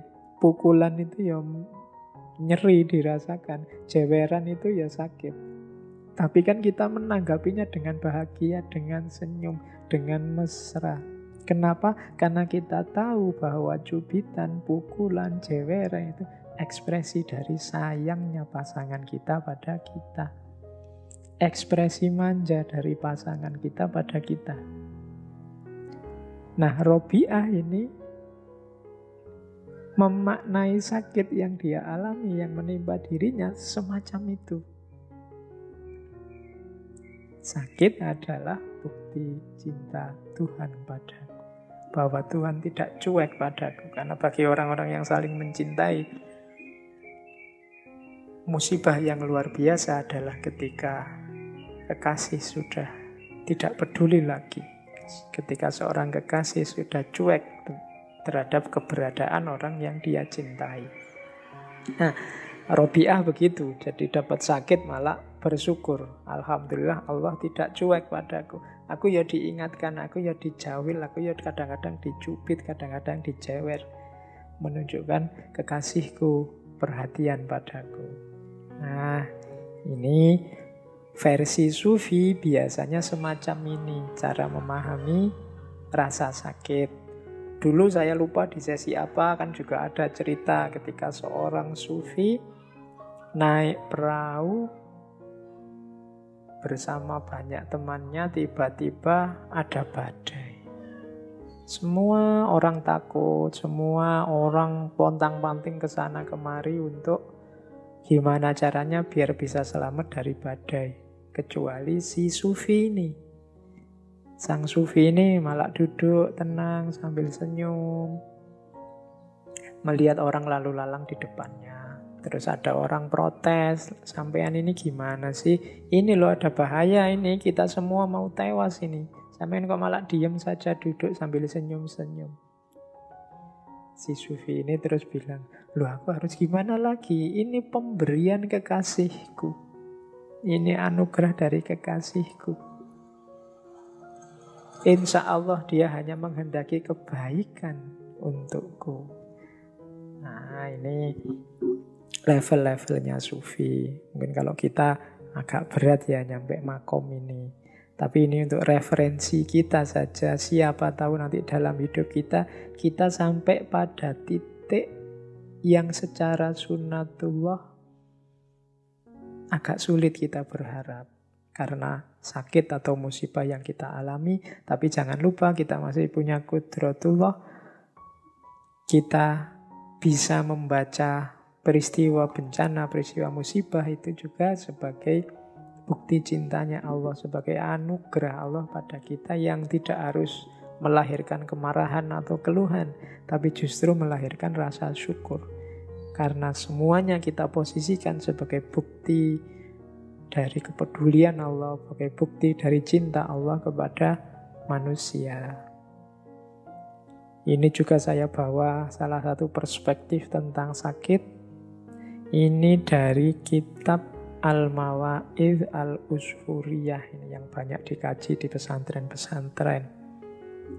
Di kitab itu disebut ada hadis. Jadi Kanjeng Nabi suatu ketika bersabda, ketika seorang hamba yang mukmin akan mengalami sakit, jadi ketika ada seorang mukmin yang oleh Allah dinas engkau akan sakit, saat itu juga Allah Subhanahu wa ta'ala mengutus 4 malaikat. Masing-masing dari malaikat tersebut diberi tugas yang berbeda. Malaikat yang pertama diperintahkan oleh Allah untuk mencabut kekuatan jasmaniahnya, mencabut kekuatan fisiknya. Ini nanti yang membuat orang sakit itu jadi lemah badannya. Sehingga hamba yang mukmin itu menjadi lemah tak berdaya. Ini tugasnya malaikat yang pertama. Tugasnya malaikat yang kedua, mencabut kelezatan rasa dalam lidahnya. Sehingga makanan apapun yang masuk dalam mulutnya akan terasa pahit.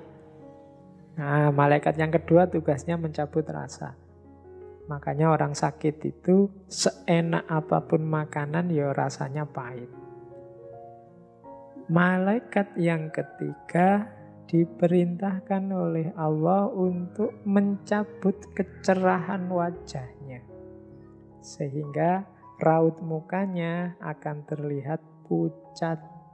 Nah, makanya orang sakit itu secantik apapun, kalau sakit ya pucat. Kalau semula sudah putih, pucat ya tambah pucat. Jadi ini tugasnya malaikat yang ketiga.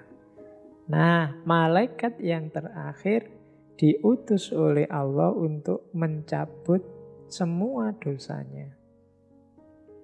Sehingga saat sakit itu dia berada dalam kondisi suci dari dosa. Yang satu mengambil kekuatan, yang satu mengambil rasa, yang satu mengambil kecerahan wajah, dan yang terakhir mengambil dosanya. Ketika hamba mukmin yang sakit tersebut disembuhkan oleh Allah, malaikat-malaikat tadi diperintahkan untuk segera mengembalikan kekuatan raganya, kelezatan rasanya, dan kecerahan wajahnya. Kalau sudah dinas diputuskan oleh Allah untuk sembuh, maka 3 malaikat disuruh mengembalikan yang sudah diambil. Yang tadi mengambil kelemahan fisiknya harus mengembalikan lagi biar dia kuat lagi. Yang tadi mengambil kelezatan rasa harus mengembalikan lagi biar bisa merasakan makanan lagi. Yang tadi mengambil kecerahan wajah mengembalikan lagi sehingga tidak pucat lagi. Sementara untuk malaikat yang mengambil dosa tidak diperintahkan oleh Allah untuk mengembalikannya. Kecuali yang tadi sudah mengambil dosa, tidak dibalikin. Nah, malaikat yang keempat ini kemudian bersujud dan memberanikan diri untuk bertanya kepada Allah. Ya Allah, mengapa Engkau tidak perintahkan aku untuk mengembalikan dosa-dosa ini kepada hamba-Mu? Ini malaikat yang keempat heran, terus tanya, loh kok dosanya tidak dikembalikan?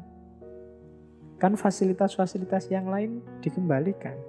Allah pun menjawab, tidak baik bagi kemuliaanku jika aku mengembalikan dosa-dosa hambaku setelah aku menyulitkannya ketika sakit.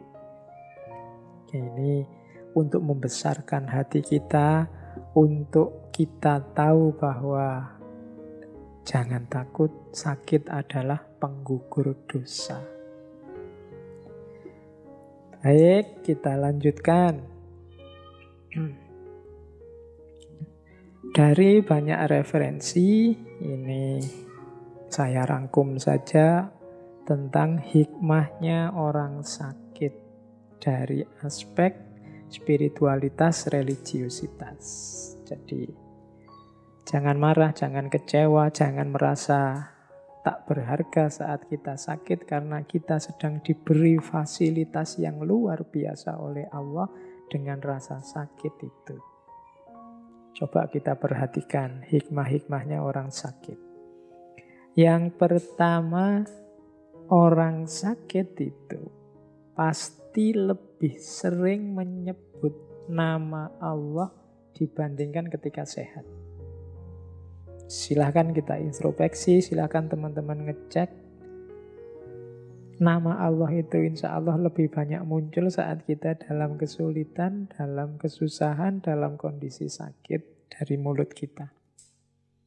Mungkin kalau pas sakit kita banyak istighfar, astagfirullah. Saat sedang sakit kita banyak ngomong baik-baik, dari mulut kita selalu keluar ya Allah, selalu keluar astagfirullah, selalu keluar innalillahi, dan seterusnya. Itu kalau sedang sakit ini otomatis mulutnya sering menyebut nama Allah. Ini fasilitas pertama bagi orang-orang sakit. Kalau kita tidak sakit biasanya sakarepe. Dari mulut kita bisa keluar macam-macam, tapi orang sakit ini biasanya mulutnya lebih terkontrol. Yang kedua, orang sakit itu dosa-dosanya lebih mudah dia ingat. Orang sakit itu biasanya tanya, dosa apa ya aku selama ini? Apa salahku ya Allah sehingga aku sakit? Kan biasanya begitu. Itu berarti memudahkan orang mengingat dosa-dosanya. Orang yang sudah teringat dosa-dosanya biasanya terus bergerak untuk minta ampun pada Allah. Jadi melapangkan jalan untuk bertobat, untuk istighfar. Oh, itu berarti apa? Sakit adalah memfasilitasi itu, memudahkan kita mengingat dosa-dosa. Kemudian yang ketiga, ini tadi di depan sudah dijelaskan panjang lebar bagaimana rasa sakit itu membuat kita punya banyak waktu untuk muhasabah, menilai diri, mengkalkulasi diri, menghitung diri. Untungnya apa sih Pak orang yang banyak muhasabah itu? Orang yang banyak muhasabah, untungnya dia bisa semakin baik, dan semakin baik dalam hidupnya. Karena manusia itu selalu ada kurangnya, selalu ada salahnya, selalu ada tidak sempurnanya, tapi tidak semua orang sadar mana yang salah, mana yang tidak sempurna, mana yang kurang. Dan itu bisa ditemukan lewat muhasabah, introspeksi diri. Orang yang tidak pernah introspeksi, ya tidak akan bisa maju. Dan sakit memfasilitasi kita untuk banyak muhasabah. Yang keempat, sakit ini posisinya seperti jihad. Jadi kita dituntut untuk tidak menyerah, kita dituntut untuk berikhtiar, kita dituntut untuk berjuang melawan penyakit demi kesembuhan. Jadi ini nilainya jihad. Bayangkan Allah memberi kita fasilitas sebagai seorang mujahid saat kita sedang sakit. Yang kelima, sakit ini bernilai ilmu dan pelajaran. Oh, kalau ini bisa langsung, bisa tidak langsung. Dengan sakit kan kita nambah wawasan. Oh, ternyata aku ini begini, aku ini begitu. Kita kenal penyakit-penyakit. Oh, kalau sakit ini obatnya ini, sakit itu obatnya itu. Aku harus ini, tidak boleh itu. Aku makanku yang boleh ini, yang tidak boleh itu. Pagi hari yang bagus bagiku ini, kalau sore hari yang bagus bagiku melakukan itu. Terus ada banyak wawasan, banyak ilmu baru hadir. Nah, ini langsung. Jadi dapat ilmu dan pelajaran langsung. Biasanya juga di antara kita ada yang dalam kondisi sakit karena banyak waktu longgar terus sambil baca-baca, sambil ngaji, sambil apa. Ini juga ilmu dan pelajaran dari kondisi sakit secara tidak langsung. Selain bernilai jihad, ternyata juga bernilai ilmu. Paling tidak kita dapat pengetahuan ilmu dari penyakit yang kita alami. Pengalaman adalah guru yang paling baik. Terus, sakit juga adalah penasehat yang baik. Kemarin-kemarin kita diceramahi, kemarin-kemarin itu sudah banyak orang yang ngomong, mbok olahraga, sudah banyak yang ngomong, mbok makannya jangan yang itu-itu terus, divariasi, mbok yo macam-macam kan. Orang menasehati, tapi terus kita tidak menjalankan. Tapi begitu kita sakit, otomatis terus kita, iya ya, aku harus menjalankan ini. Yang kemarin sudah tahu baik tidak aku jalankan, sekarang aku jalankan.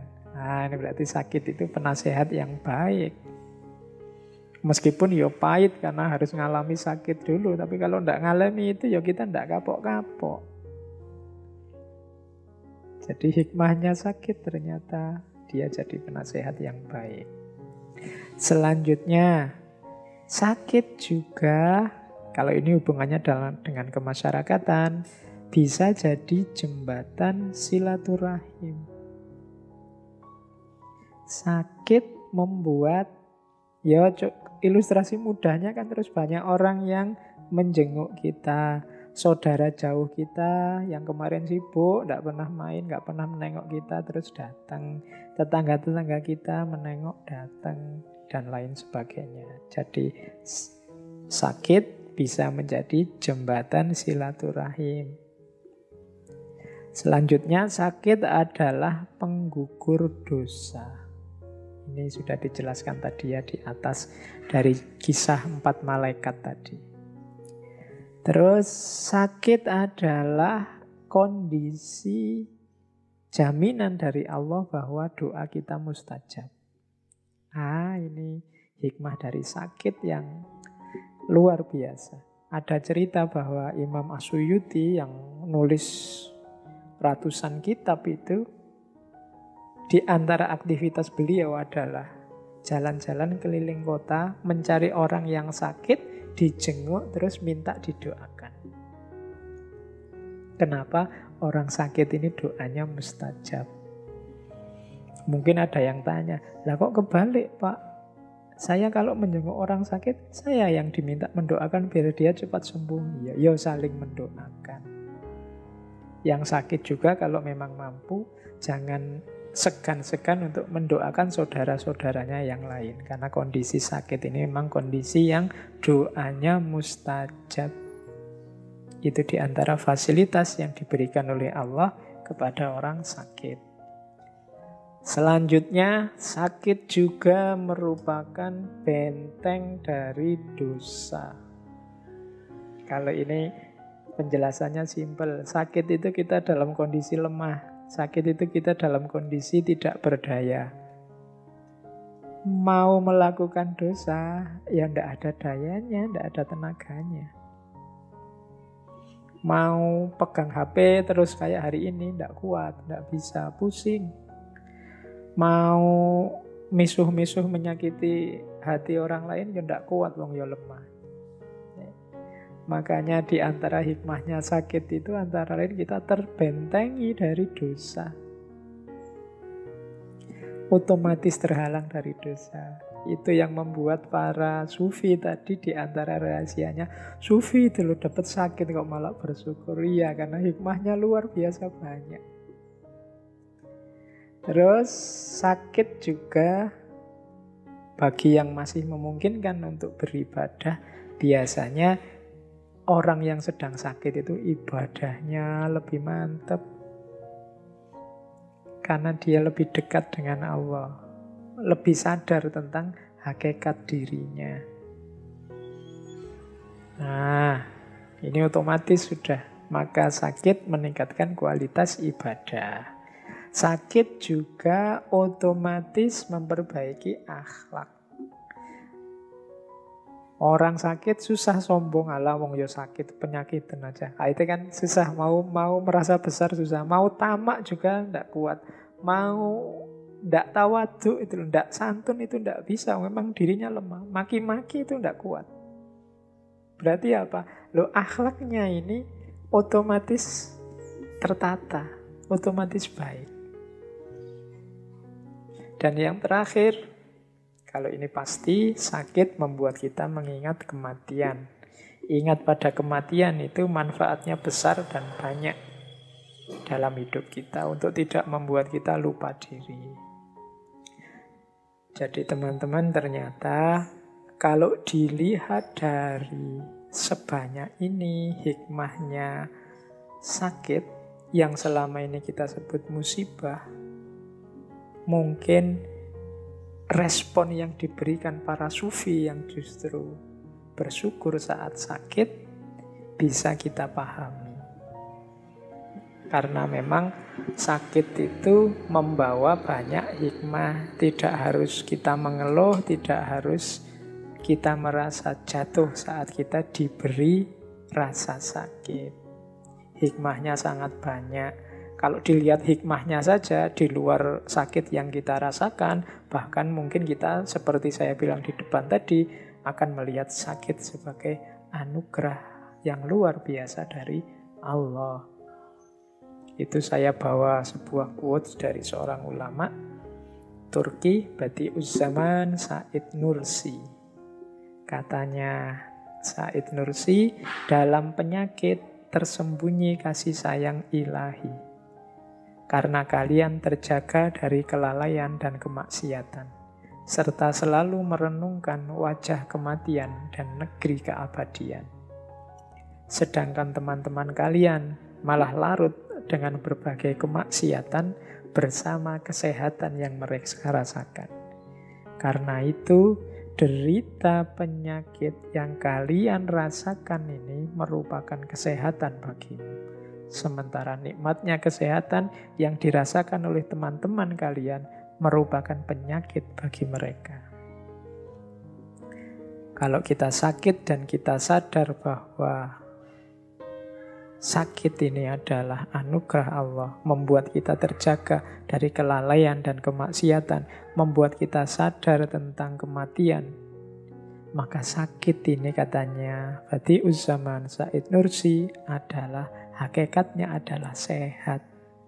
Sebaliknya, teman-teman kita yang kita sebut sehat, tapi kemaksiatan, kemungkarannya jalan terus, sebenarnya merekalah yang sakit. Dengan teori ini terus disimpulkan sakit yang membawa dampak ke arah kebaikan hakikatnya adalah kesehatan. Sebaliknya kesehatan yang membawa kita melakukan kemaksiatan, kerusakan, hakikatnya adalah sakit. Itulah sakit yang sejati. Terus kita lanjutkan. Ini saya bawa dari Imam Ghazali dari kitab Al-Adab Fid Din, tentang adabnya orang sakit. Slide ini bagian yang khusus untuk saudara-saudara kita yang sedang sakit, agar tadi hikmahnya bisa diperoleh secara maksimal. Bagi orang yang sedang sakit, tolong diingat-ingat, yang pertama, iksar min zikril maut. Memperbanyak ingat kematian, karena kematian adalah nasihat terbaik. Sadari hakikat hidup kita yang akhirnya pasti juga kematian. Yang kedua, bertaubat dengan sungguh-sungguh. Wong sudah tahu dirinya lemah, punya penyakit, ya tidak berdaya. Satu-satunya yang bisa menolong hanya Allah. Pintu gerbang kita untuk bisa sampai pada Allah adalah taubat. Maka bertaubatlah dengan sungguh-sungguh. Yang ketiga, memuji, merendahkan diri dan berdoa kepada Allah. Jangan lupakan, seberat apapun sakit kita, Allah masih memberi sangat banyak anugerah, sangat banyak kenikmatan, sangat banyak kebahagiaan. Di samping rasa sakit kita tadi, maka jangan lupa memujinya. Jangan lupa merendahkan diri di hadapannya, dan pastinya jangan lupa berdoa. Yang keempat, sadari diri bahwa kita ini lemah dan butuh pertolongannya Allah. Kemudian yang kelima, tetap berobat, jangan menyerah. Jadi berobat, tidak menyerah. Kemudian bersyukur atas nanti kalau diberi oleh Allah kesembuhan. Dan tidak mengeluh. Ya kan? Jangan mengeluh. Karena sakit itu ada sisi-sisi anugerahnya juga. Jangan hanya melihat sisi menyakitkannya.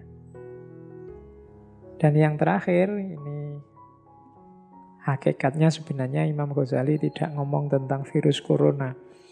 Tapi adab yang terakhir ini agak nyambung dengan virus corona. Jangan berjabat tangan dengan orang lain. Ini maksudnya hati-hati, kita sedang sakit, siapa tahu menular. Kalau sedang sakit ya jangan agresif. bersentuhan dengan orang lain. Kalau di situ kalimatnya pakai jangan berjabat tangan dengan orang lain. Karena ya sakit itu kan banyak diantaranya yang menular. Maka lebih baik tidak hanya yang tidak sakit menjaga yang sakit, tapi kita yang sakit pun harus sayang pada yang tidak sakit. Dengan cara apa? Menjaga agar yang sedang tidak sakit tidak kita tulari. Terus, nah kalau minggu lalu tentang bencana, saya membawa Nabi Nuh. Hari ini kita belajar sedikit tentang Nabi Ayub. Nabi Ayub ini Nabiullah yang mendapat ujian dari Allah dengan penyakit. Nabi Ayub ini nabi yang awalnya nabi yang kaya raya, mendapat nikmat yang luar biasa dari Allah. Dia punya 12 anak. Kemudian punya istri yang solehah, kaya raya. Bahkan dia adalah orang terkaya di daerahnya zaman itu. Tapi kemudian setelah 20 tahun pernikahan, 20 tahun mengalami nikmat yang luar biasa dari Allah, saat beliau berusia 50 tahun, datanglah ujian itu dari Allah. Kalau dalam ceritanya, pada waktu Nabi Ayub berusia 51 tahun, selama 3 hari semua kebahagiaannya hancur. Hari pertama, tiba-tiba beliau terkena penyakit. Keluar nanah dari kulitnya, dari ujung kepala sampai ujung kaki, bahkan rambutnya pun sampai rontok. Yang penyakit ini menular. Sehingga orang-orang di negeri, di kampung beliau merasa gelisah. Terus Nabi Ayub menyingkir, menyepi, biar tidak menulari orang lain. Hari pertama. Hari kedua, saat anak-anaknya yang 12 ini sedang makan, tiba-tiba atap rumahnya Nabi Ayub ambruk. Sehingga menimpa mereka semua dan semuanya meninggal. Punya 12 orang putra, meninggal semua sekaligus. Bayangkan ujian Allah pada beliau. Hari ketiga, datang hama, datang badai, sehingga semua perkebunan, semua kekayaan Nabi Ayub habis. Dari orang paling kaya, paling bahagia, dalam 3 hari semuanya berbalik 180 derajat. Nah, Nabi Ayub mengalami kesengsaraan ini dalam ceritanya selama kurang lebih 18 tahun. Tapi Nabi Ayub sabar. Bahkan sampai satu ketika istrinya tanya, istrinya orang soleh dan sangat sabar. Cuma satu ketika beliau tanya, wahai Nabi Allah, engkau ini sudah 18 tahun loh, sudah tidak melakukan dakwah. Cobalah engkau berdoa pada Allah agar penyakitmu sembuh. Itu saja. Nanti kalau sudah sembuh kan kamu bisa dakwah lagi. Nabi Ayub tanya pada istrinya, wahai istriku, berapa lama kita mengalami kenikmatan? Istrinya Nabi Ayub menjawab, ya kurang lebih 20 tahunan lah. Oke, sekarang berapa lama kita diuji oleh Allah seperti ini?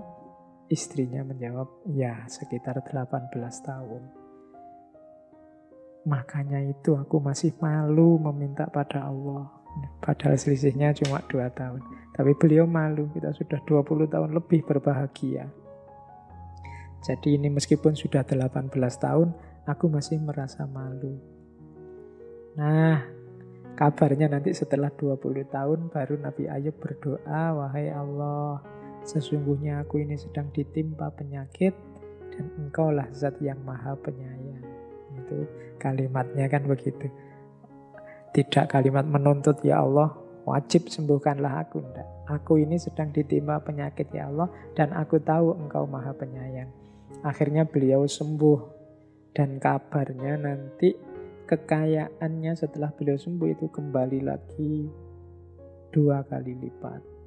Putra-putranya punya anak lagi nanti kabarnya kalau semula punya anak 12, nantinya beliau punya anak sampai 24. Jadi 2 kali lipat yang semula hilang. Oke. Nah, dari kisah Nabi Ayub ini di catatan saya ada beberapa hikmah. Yang pertama, untuk kita tidak dikuasai oleh kepemilikan duniawi. Kaya oke, punya anak, punya istri sholihah oke, tapi tidak terikat, tidak dikuasai, tidak tergantung. Sehingga kalau yang punya, yang sejati tiba-tiba mengambilnya, ya kita tidak panik. Yang kedua, dari kisahnya Nabi Ayub tadi, kita mengingat bahwa selama ini kuantitas dan kualitas nikmat dan kebahagiaan yang diberikan oleh Allah sudah luar biasa dalam hidup kita. Kalau mau dikalkulasi, sebagian besar kita pasti tahun-tahun yang kita bahagia penuh nikmat dengan waktu yang kita diuji dengan sakit, itu mungkin tidak ada 10%-nya. Rasa sakit itu, pengalaman sakit itu dalam hidup kita. Jadi ayo kita ingat ini terus. Sebagaimana tadi Nabi Ayub waktu disuruh minta sembuh, dia tanya berapa tahun kita dulu bahagia. Nah, kalau kita ingat nikmat dan kebahagiaan tadi, setidaknya kita akan melakukan 3 hal. Yang pertama, tidak berhenti bersyukur. Yang kedua, malu untuk mengeluh. Dan yang ketiga, kuat untuk bersabar. Nah, jadi untuk membuat kita senantiasa bersyukur, membuat kita tidak mudah mengeluh, dan membuat kita kuat untuk sabar, maka di antara tips yang diberikan melalui kisahnya Nabi Ayub adalah jangan lupakan kuantitas dan kualitas nikmat serta kebahagiaan yang selama ini sudah diberikan oleh Allah. Yang ketiga, yakinlah atas hadirnya pertolongan Allah. Kenapa sih Nabi Ayub bisa sekuat itu? Karena pasti beliau yakin semuanya merupakan skenario terbaik dari Allah dan pasti Allah akan menolong hambanya. Ini yang menguatkan Nabi Ayub. Dan yang terakhir, ini mungkin diskusinya harus panjang, yang terakhir ini perlunya pendamping yang baik dan setia. Ya, kita butuh pendamping yang baik. Sebagaimana Nabi Ayub yang dengan setia didampingi oleh istrinya. Ini membantu untuk menguatkan kita. Jadi itu hikmah-hikmah di balik kisahnya Nabi Ayub. Teman-teman, materi utamanya saya kira sudah ya. Ada waktu sedikit, saya membawa beberapa quotes. Yang pertama, sengaja saya bawa ini, teman-teman sering dengar quotes ini tentang sakit dan sehat. Mens sana in corpore sano. Banyak yang tidak suka dengan pepatah ini, dengan peribahasa ini, karena kita mengartikan mens sana in corpore sano itu sebagai dalam tubuh yang sehat terdapat jiwa yang sehat. Sebenarnya maksudnya kalimat ini adanya di syair seorang penyair Romawi yang namanya Junival. Junival ini punya, sebenarnya ini syair religius. Kalimat itu artinya bukan, awalnya sebenarnya bukan untuk kita menjaga kesehatan jasmani biar pikiran kita sehat. Ini yang membuat kita komplain, karena lu kan banyak Pak orang yang pikirannya ndak waras meskipun tubuhnya sehat. Orang gila itu pikirannya kacau tapi ya bisa sehat. Orang-orang koruptor-koruptor itu sehatnya luar biasa, wong kaya raya misalnya. Kan pikirannya ndak sehat itu. Sebenarnya maksud quotes ini, maksud peribahasa ini bukan itu. Jadi maksudnya adalah kalau diartikan letterlek kalimatnya itu artinya pikiran sehat dalam tubuh yang sehat. Jadi ini syair itu sebenarnya mengkritik perilaku keberagamaan orang Romawi. Orang Romawi zaman dulu yang suka berdoa minta umur panjang. Nah dalam syairnya Junefal ini dikritik, ya jangan minta umur panjang saja, tapi berdoalah untuk memiliki pikiran yang sehat dalam tubuh yang sehat. Kalau pakai nama lain berarti berdoalah untuk sehat jasmani dan sehat rohani. Kenapa sih kok ini kemudian dikenal sebagai prinsipnya kesehatan jasmani? Ini kalau dalam sejarahnya ini berhubungan dengan seorang tokoh olahraga namanya John Halley dari Inggris. Dia menggunakan semboyan mensana in corpore sano itu untuk moto klub atletiknya, klub atletik Liverpool pada sekitar tahun 1861. Karena dipakai untuk klub atletik, klub olahraga, terus konotasinya kemudian ini semboyan untuk kesehatan fisik saja. Padahal sebenarnya ini mensana in corpore sano itu makna letterleknya bukan untuk kesehatan fisik, tapi makna letterleknya pikiran sehat dalam tubuh yang sehat. Mensana in corpore sano. Bukan pikiran sehat itu karena tubuhnya sehat, tapi pikirannya ya sehat, tubuhnya ya sehat. Itu maksudnya quotes itu. Oke, ini juga quotes bagus dari Charles Frazier. Disease is nature's revenge for our destructiveness. Penyakit itu adalah balas dendamnya alam, balasan alam terhadap perilaku merusak kita. Ini saya jelaskan minggu lalu ketika bencana, bagaimana perilaku manusia yang rusak ternyata bisa menghasilkan hal-hal yang merusak pula terhadap manusianya.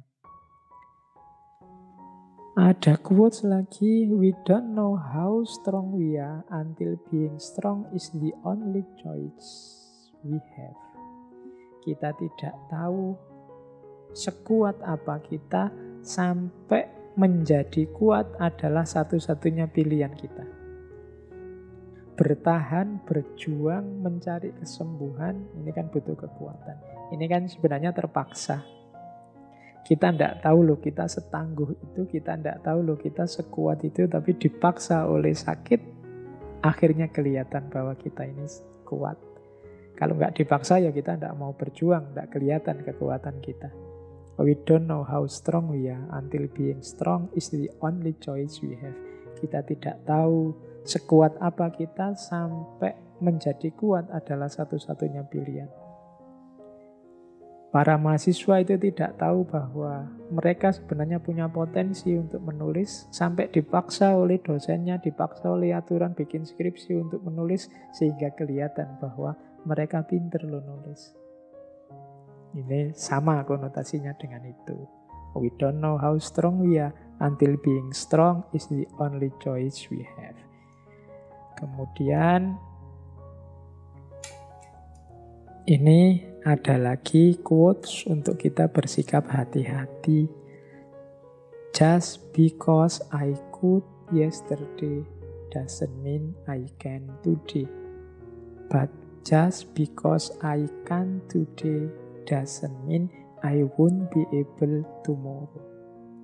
Hanya karena kemarin aku bisa, tidak berarti hari ini aku juga bisa.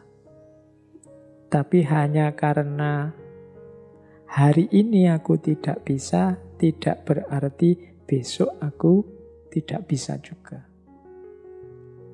Ini quotes untuk tidak sembrono. Pak, saya kemarin itu loh keluar-keluar tidak pakai masker, aman-aman saja, itu tidak ada apa-apa. Ya, just because I could yesterday doesn't mean I can today. Kalau kemarin aman ya bukan berarti besok kalau kamu tidak pakai, hari ini kamu tidak pakai lagi akan aman juga. Kebalikannya juga begitu. Pak, saya kemarin jalan-jalan keluar terus jatuh. Mungkin besok saya jatuh juga, ya tidak mesti. But just because I can today doesn't mean I won't be able tomorrow. Hari ini aku tidak bisa bukan berarti besok juga tidak bisa. Ini kita untuk hati-hati, tidak sembrono, hidup penuh perhitungan di bagian awal dan di bagian akhir menyuruh kita untuk tidak putus asa, tidak menyerah. Itu yang dimaksud oleh quotes tadi. Selanjutnya ini seperti sunatullah qudratullah tadi. Cuma quotes dalam bahasa Inggris. Not everything that is faced can be changed, but nothing can be changed until it faced. Tidak semua yang dihadapi bisa diubah, tapi tidak ada apapun bisa diubah sampai dihadapi. Jadi tidak ada yang bisa kita hadapi, tidak ada yang berubah kalau tidak kita hadapi. Not everything that is faced can be changed, but nothing can be changed until it faced. Kalau tidak kita garap, ya tidak akan selesai. Tapi tidak semua yang kita garap selesai. Kalau kamu belajar, kamu bisa pinter, bisa tidak pinter. Tapi kalau kamu tidak belajar, pasti kamu tidak pinter. Kalau kamu berusaha, kamu bisa kaya, bisa juga tetap miskin, wong penghasilannya tidak besar. Tapi kalau kamu tidak berusaha, pasti kamu miskin. Not everything that is faced can be changed, but nothing can be changed until it's faced. Terakhir, ya ini saudara-saudara kita yang sedang sakit, boleh baca ini. You are allowed to scream, you are allowed to cry, but do not give up. Engkau boleh berteriak sekeras-kerasnya, engkau boleh menangis, tapi jangan menyerah. Sakit bukan musibah, bahkan di balik sakit ada anugerah dan banyak hikmah. Baik teman-teman, saya kira itu ya sesi kita kali ini tentang sakit. Sambungan dari minggu lalu saya bicara tentang bencana. Insya Allah kita tuntaskan sesi musibah minggu depan dengan tema yang lebih filosofis, yaitu tentang penderitaan. Saya akhiri sekian, kurang lebihnya mohon maaf. Wallahul muwafiq, wallahu a'lam bissawab. Wassalamualaikum warahmatullahi wabarakatuh.